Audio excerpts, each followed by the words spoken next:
Las pandillas, la huella letal que deja el narcotráfico en El Salvador. A El Salvador no han entrado todavía porque ahí los territorios los controlan las pandillas. Entonces las pandillas le cobran un peaje a los cárteles de la droga para poder entrar. En los primeros 3 meses de este año, en el país centroamericano fueron asesinadas 1.043 personas. Nosotros ponemos los muertos, pero el gran mercado consumidor son los Estados Unidos. En el programa La Noche, hablan los protagonistas de la noticia. En entrevista exclusiva con el subdirector del programa La Noche, Jefferson Beltrán, el presidente Mauricio Funes explica la difícil situación y hace un revelador diagnóstico de la cruenta guerra que su gobierno enfrenta contra el crimen organizado. Hoy conservadoramente se habla de que pueden haber entre 50 y 60 mil pandilleros que operan en El Salvador, superan con creces las fuerzas de seguridad pública. El experto en temas de seguridad y director de McClarty Associates, Stephen Donahue, analiza las declaraciones entregadas por el mandatario de El Salvador y explica la dura realidad de los países centroamericanos que, sin ser los mayores productores y consumidores de droga, hoy sufren las peores consecuencias que deja el tráfico de drogas en América Latina. Comienza la noche bajo la dirección de Claudia Gurizati. La noche bajo la dirección de Claudia Gurizati enciende las luces para que usted vea el punto clave de la noticia. Soy Juan Pablo Vieri. Bienvenidos. La noticia, la grave situación de violencia que enfrenta El Salvador como consecuencia del accionar de las pandillas asociadas al tráfico de estupefacientes. La noticia, estadísticas oficiales indican que por lo menos un total de 60.000 jóvenes harían parte de esas estructuras delincuenciales. La noticia, el Instituto de Medicina Legal de El Salvador advirtió que entre enero y marzo de este año en el país centroamericano se han registrado 1.043 homicidios. Un total de 11 personas fueron asesinadas diariamente. Seguimos observando que el problema está en los cantones, porque se registran más homicidios en la zona rural. Este aspecto ya lo habíamos destacado en nuestro informe de medio año. Ya habíamos dicho que las autoridades tenían que poner atención a esto. La noticia, ante la amenaza que representa el aumento de las acciones del crimen organizado, el presidente de El Salvador, Mauricio Funes, lanzó un gran acuerdo nacional que busca la erradicación de la inseguridad en el país. El punto clave, la estrategia combina el aumento en el número de integrantes de la fuerza pública y un respaldo total a las mediaciones que adelanta la Iglesia Católica que buscan mantener una tregua entre los líderes de las principales pandillas que operan en El Salvador. Son 302 efectivos altamente capacitados en las áreas de intervención, investigación e inteligencia. Con esta área especializada de nuestra policía, estoy seguro que damos un paso más en la estrategia de seguridad que el gobierno viene desarrollando sistemáticamente. En particular, se dará un mayor cumplimiento y más efectivo cumplimiento a la ley antipandilla.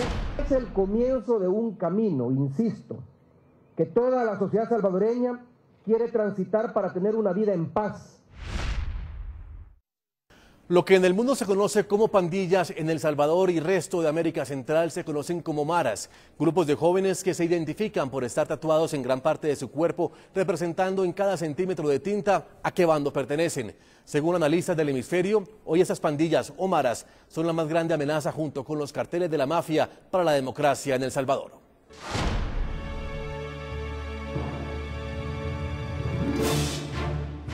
La delincuencia en El Salvador alcanza niveles que apuntan a convertir a ese país en uno de los más peligrosos del mundo. En esta nación del hemisferio, grupos armados establecidos en populosos barrios del país están conformados por cerca de 60.000 adolescentes, según cifras del gobierno nacional. Estos jóvenes tatuados, lejos de ser grupos de barrio, para muchos son la peor amenaza de la democracia de El Salvador. Tráfico de drogas, actos de terrorismo, acopio y tráfico de armas, tráfico de indocumentados, tráfico de órganos, asalto y secuestro, son hechos que a diario registran los medios de comunicación salvadoreños y que, según las autoridades, en su gran mayoría, los culpables son las maras.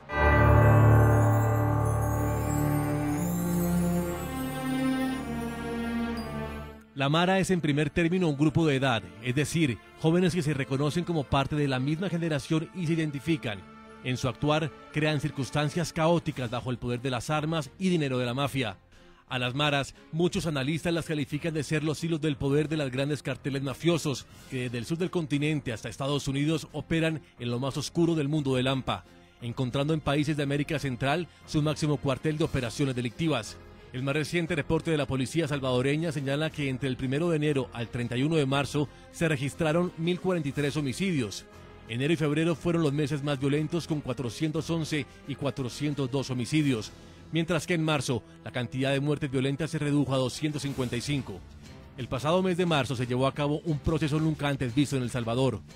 Grupos de maras que vivían en guerra a muerte entre sí por dominio de territorio, por el control de la venta de drogas y extorsiones, al parecer están dejando de matarse.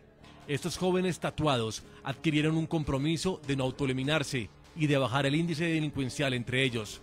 Esto obedece a una mediación de la iglesia con jefes maras que están cumpliendo penas de cárcel en distintos centros de detención de El Salvador. En los últimos días, el señor ministro de Justicia y Seguridad ha sido muy claro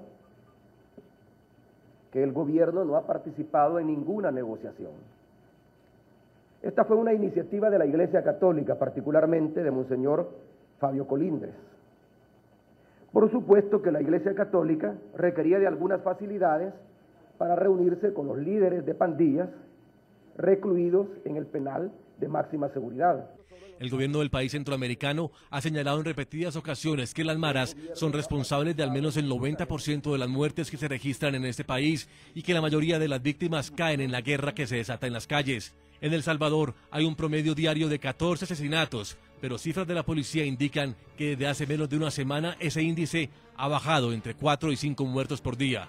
Noticia positiva, si se tiene en cuenta que la disminución de asesinatos se debe en gran parte a las órdenes que salen de jefes maras presos. Las órdenes de parar las actividades delincuenciales a cambio de recibir mejor trato en las prisiones, al parecer, está dando resultados. Petición razonable para muchos, pues de 20 cárceles con capacidad para 9.000 reos, Salvador alberga en la actualidad 24.000 internos. Saludamos a nuestros invitados en San Salvador. Saludamos al señor Milton Portillo, él es procurador adjunto especializado de la Procuraduría General de El Salvador. Muchas gracias por acompañarnos, señor Portillo, bienvenido. Buenas tardes, agradecerle la oportunidad en nombre de la señora Procuradora General de la República de El Salvador y estamos acá para responder cualquier interrogante. En Estados Unidos, en Washington, saludamos al señor Stephen Donahue, él es el director gerente de McClarty Associated y es experto en temas de seguridad. Muchas gracias por acompañarnos, Stephen, bienvenido. Buenas tardes. Señor procurador adjunto, señor Milton Portillo, en El Salvador, le pregunto si el tema de las maras es el principal problema que vive su país en ese momento. Pues de acuerdo a las encuestas de percepción de la población, efectivamente el tema de las pandillas es uno de los temas que la gente señala como uno de los principales problemas del país, aparte del problema económico. La realización que está, o la participación que está elaborando y llevando a cabo la Iglesia Católica en su país, ¿qué tanto ha podido avanzar en los últimos meses? Porque después de un conflicto de más de 20 años de enfrentamientos entre diferentes pandillas o maras, al parecer la Iglesia Católica está logrando un cese al fuego y de hostilidades importantes en su país.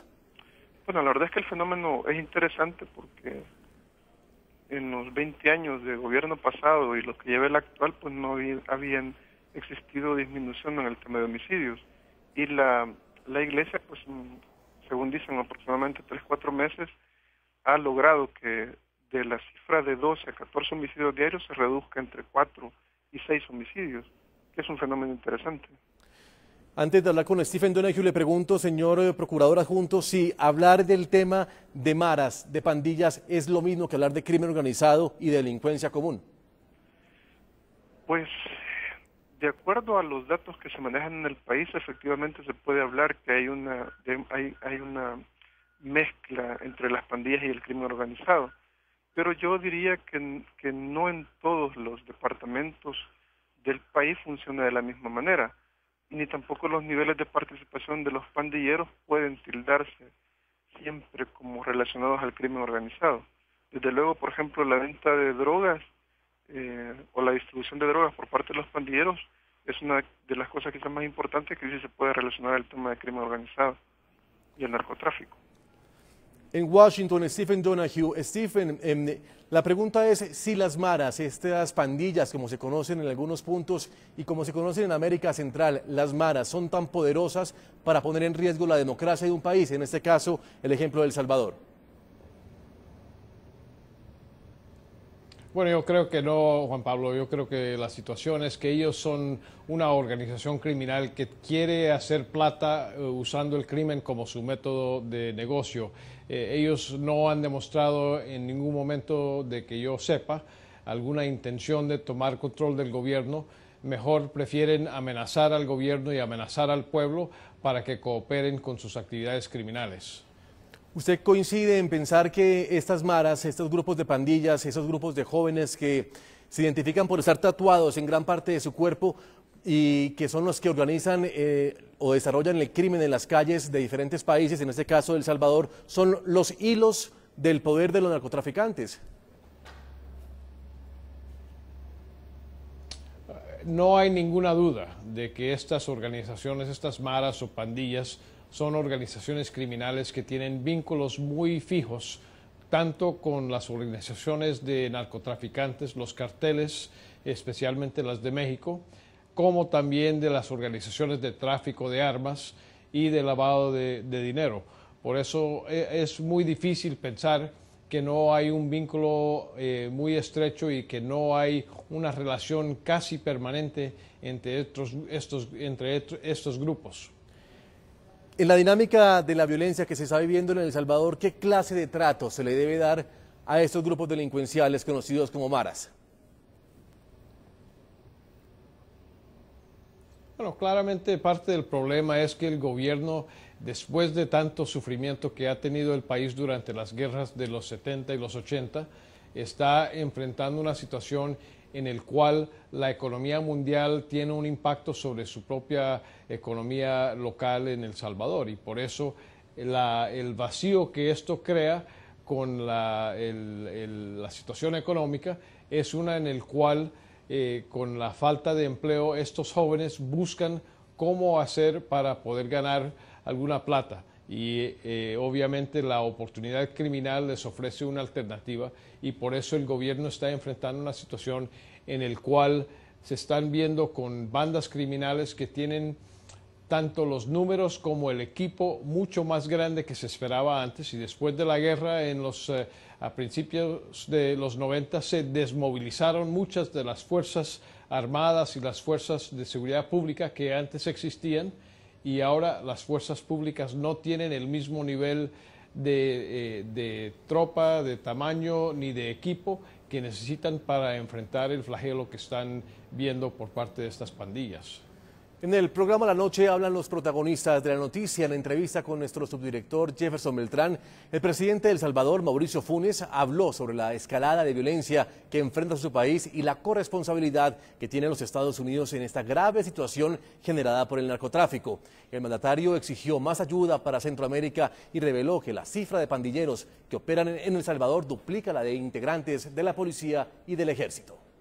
A esta hora estamos con el presidente de El Salvador, Mauricio Funes. Él ha decidido atender al canal NTN 24, al programa La Noche. Le agradezco este tiempo que usted le conceda a nuestro espacio periodístico. No, al contrario, mi agradecimiento es para ti y para tu canal por esta oportunidad que me dan. En el caso de la corresponsabilidad de los Estados Unidos, ¿usted cree que en ese momento este país está asumiendo el costo que le corresponde debido a que pues, es uno de los países más consumidores? Y le repito, le hago esa pregunta en el contexto de El Salvador. En los programas de apoyo de Estados Unidos con su país son lo suficientemente fuertes. ¿Está usted conforme con ese apoyo que recibe o cree que es necesario fortalecer, digamos, esa ayuda a nivel internacional? Nosotros hemos hablado de responsabilidad compartida y ahí creemos que Estados Unidos no está compartiendo como debería esa responsabilidad.